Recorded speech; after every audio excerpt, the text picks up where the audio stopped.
All right, Kylie, thank you. Well, the Conner Prairie Living History Museum is focused on inspiring curiosity and fostering learning throughout its history. Now a $70,000 grant from the Duke Energy Foundation is helping bring STEM-related education and hands-on activities to elementary students at their schools.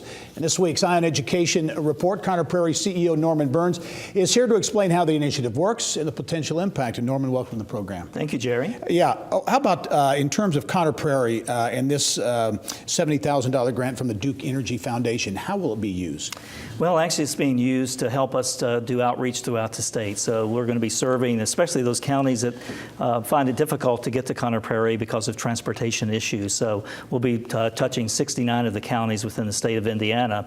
And we do some outreach, but most of the school systems come to Conner Prairie. For instance, last year, we served over 60,000 students in 78 of the 92 counties. So when you look at it, the Prairie Mobile will give us an opportunity to take this integration of history and STEM education and put it into the classroom, and we think we're going to reach at least 4,000 additional students in this first year. A lot of focus on STEM, science, technology, engineering, and math education all over the state of Indiana. This fits right into that sweet spot, if you will. Talk about that because you mentioned it, that merging of the new STEM and the old history, the rich history of Indiana and Conner Prairie. Yeah, it really gives us an opportunity to kind of integrate the history, the storytelling of Conner Prairie, if you will, with that. When you think about history, a lot of people think it's boring facts, but actually humanities itself is kind of an integration of all those things, because man's curiosity is what led him to come up with science and math and engineering and technology, so he could build things and do things.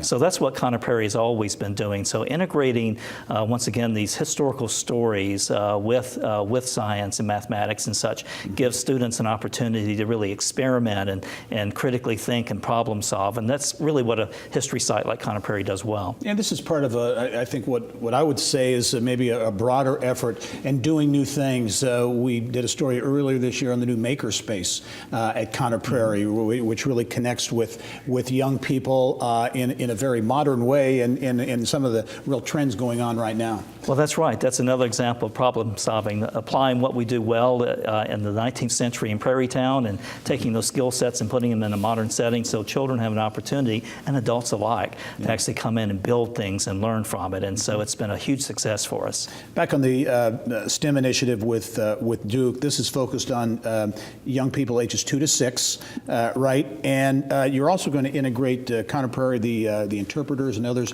are going to be engaged in the process. That's correct. Actually, our educators, interpreters will be going out and they'll be taking on characters. For instance, it might be a farmer from 1936 who's talking about Rural Electrification Act, but we'll also talk about circuitry and things like that as part of the demonstrations that's being done. It might be a female aviator who's talking about the science behind flight and those types of things. So some of the things that we've done so well with our Create Connect exhibit at Conner Prairie since 2014, another project that was actually funded by Duke, and we're taking that on the road in the Prairie Mobile for the first time. All right, as we wrap up, how's business? The nonprofit business is very competitive these days. The museum business very competitive. How are things at Conner Prairie? Things are going well. Last year we had all-time record attendance, and as you can imagine, when weather's bad in road construction, things may be a little off, but we've had a great year, and we're looking forward to everyone coming out for our Headless Horseman here this month. It's that time of year. Well, Norman Burns is the CEO at Conner Prairie. Thanks for joining us to talk about this new STEM initiative. We'll talk to you soon. All right, thank you. All right.